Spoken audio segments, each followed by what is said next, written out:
Napapanahon lang sa katatapos na World Press Freedom Day, kinilala ang husay at kahalaga ng media sa kauna-unahang Malabon Ahon Media Awards. Pinarangalan sa Malabon Ahon Media Awards ang kauna-unahan sa Pilipinas, DZRH, ang inyong lingkod, DZRH TV, at ilan pang personalidad. Itinanghal na Best Malabon Ahon Public Service Station ang DZRH TV. For TV, DZRH RH-TV, represented by Miss Milian Borja and Miss Andrea Figueria. Habang kinilala naman bilang Best Malabon Ahon News Feature ang DZRH pagsisimula ng klase 2023-2024 ni Edwin Duque.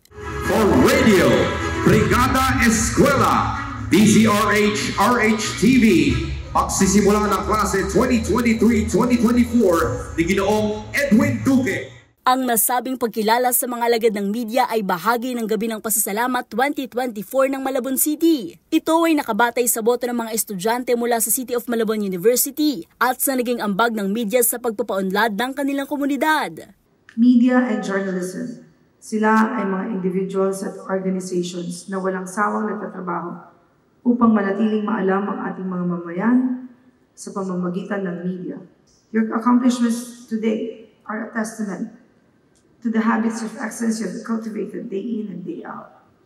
So, as we honor your achievements, may you continue to embody the spirit of excellence in all that you do, and may your commitment to excellence serve as an inspiration to others.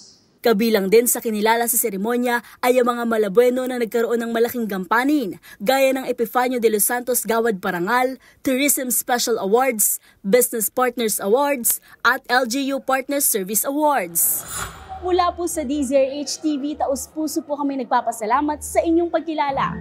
Para sa MBC TV Network News, ito si Mili Borja, sama-sama tayo, Pilipino.